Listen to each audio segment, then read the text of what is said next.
Step 1. Connect the PoE switches to each other, then connect one switch to an NVR PoE port.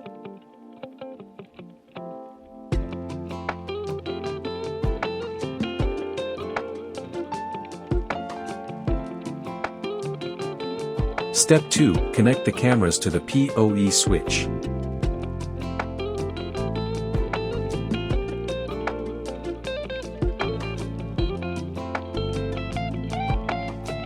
Step 3. Connect the mouse to the NVR USB port. Step 4. Connect the LAN port of the NVR to your router.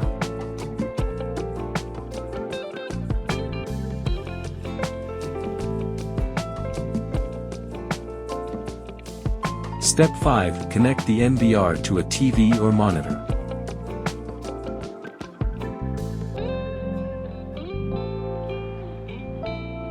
Step 6. Connect the NVR and PoE switches to power.